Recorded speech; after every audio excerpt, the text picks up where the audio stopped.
Hello and welcome.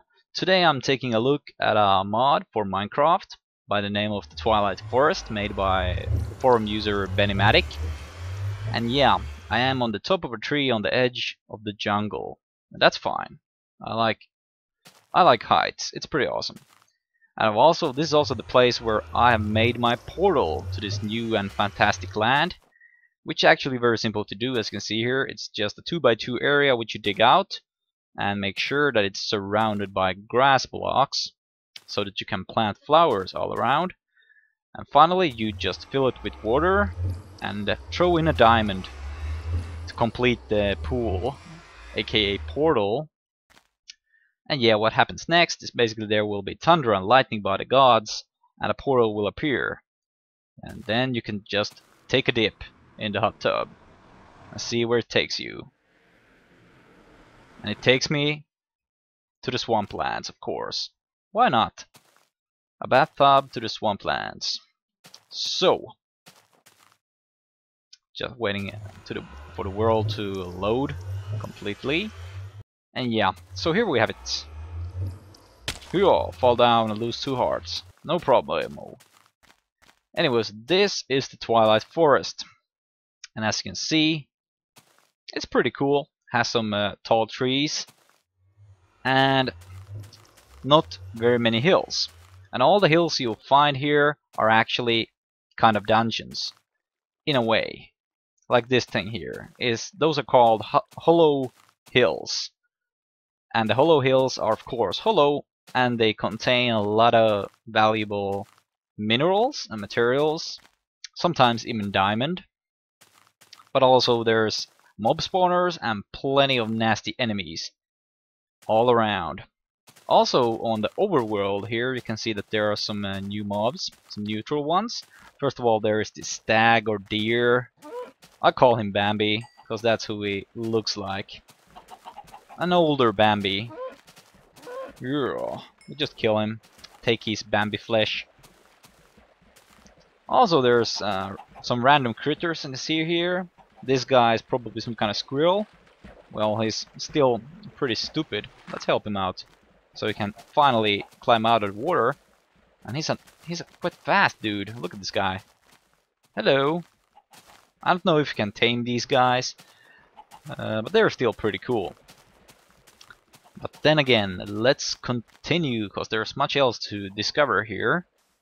For example, these trees, which are actually not too special, but when you mine them you basically get this different kind of wood, which in this case is mangrove. It's a mangrove log. Let's just climb back up here. Here we have it, mangrove logs, and they make wooden planks. So there's actually nothing special about that, but still, if you're a builder type and you want different kinds of blocks to work with, then this might be the mod for you, because there's quite a lot of different wood types. But of course, you might not want to be limited by a mod, considering that maybe it doesn't work in future versions and then you have just built something awesome. So I can understand that you might not be too interested in new blocks. But they're here nevertheless. Also, about this dimension, it seems to have somewhere around 7 different biomes. The swamp being the default biome in which I have always spawned when I have made a portal. So I pretty much hold this as the generic biome of the land. There's also other areas such as savanna and even glaciers, and also some other very rare biomes which I have never found. But then again, you might find them when you explore and look around. There's plenty to see. Actually, that's one of the new biomes as well. There's that kind of highland with those low trees. But I haven't been too much there, so I don't know if there's anything special to be found there. On the other hand, if you want some new action, the first place you want to find is a labyrinth. Or actually, it's not even a labyrinth, but a huge arena, somewhere around 1 chunk in size, which you can just find randomly when you explore. And when you find it, you will soon notice that you are not alone, and there is a new kind of boss monster that you have to fight. That's also the first one which you should fight if you already have full armor. Like diamond, you can get some new upgrades. I might just go around and look where I can find that area and then get back to you so I can show it to you. So yeah. Alright, here we are. I finally found one of these places. Usually they are very easy to find. You just go around your random spawn point and look around for one of these arena kind of areas. Well, I don't even know if it measures one chunk as I said previously, because I haven't measured. But this place is pretty extensive and pretty big. And once you enter it, you're gonna have a fight on your hands with this guy, the Naga. Or as I like to call him, the Anaconda. And he's very, very stupid at times. Look at this guy. So, as for strategy, I don't even know. The best way seems to just be to wail on his body every time he makes a run by. And he also likes to punch down his own columns, as you see there. So there's not too many of them standing. And as long as you just use diamond armor, you should be fine. I guess iron works as well if you just have some good dodging and use golden apples for regeneration. Oh, there we see. Yet another piece of him exploded. How very rewarding. Come on here. One problem that I do have with this mob is that he's very weird. He's kind of like passive and then just moves in for the kill. Very rarely. Oh yeah, I got yet another piece from you. Come on, get over here. So we can finish you off. I don't know if there's any use trying to hit the head. Or if he's just like, oh, I don't care. Well, see how much I care. I'll just have a eat something over here. Oh, damn. Let's have a golden apple. Just in case. Alright, anytime, dude. It's not like we have all day around here. Otherwise, I'm gonna run out of disk space. Alright, come on.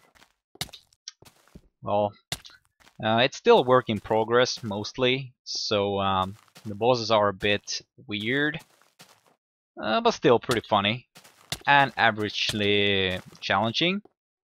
Although this guy is pretty weird. It would be nice to see how damaged he is.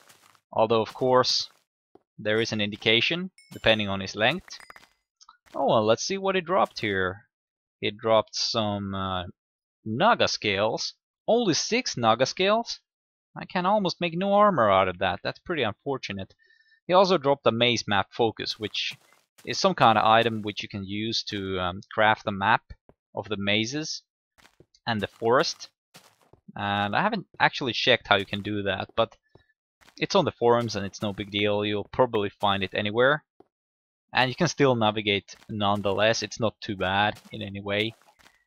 But something which I do recommend when you go to this world is that you bring along a compass, because sometimes the landscape gets very repetitive and thus also very hard to navigate. So I don't even know how far I've gone from my main spawn point in this world, but I guess it's a very, very long distance. A very, very long hike away. But yeah, I'll just cut it here and try to find the final lair, and I'll meet you there. So, here we are, the lair of the Lich, also the final boss of the Twilight Forest. And this guy is actually going to be pretty difficult to take on. I have a feeling that I'm not even going to kill him in this video, and I'll just leave it to you guys.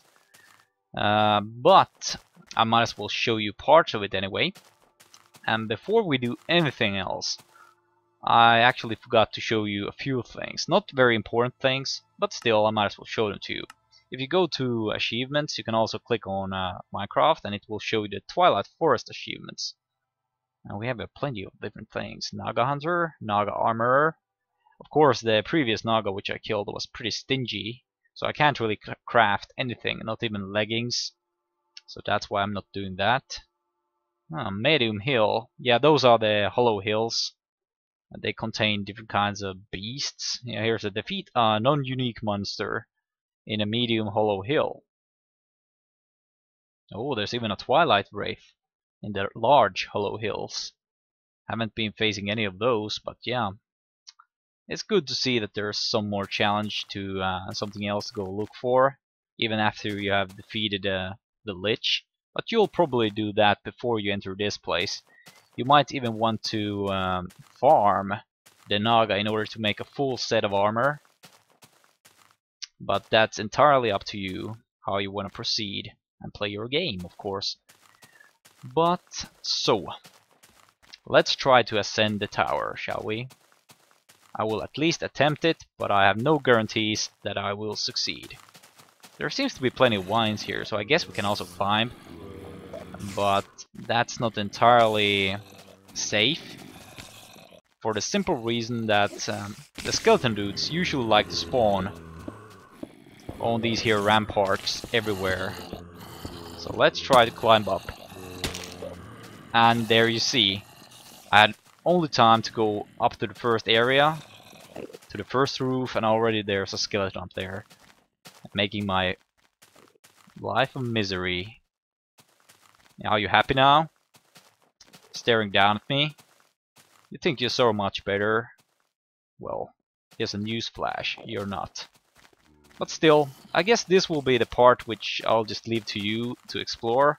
It's a very fun mod, all in all, with plenty of content for quite a few hours of gameplay.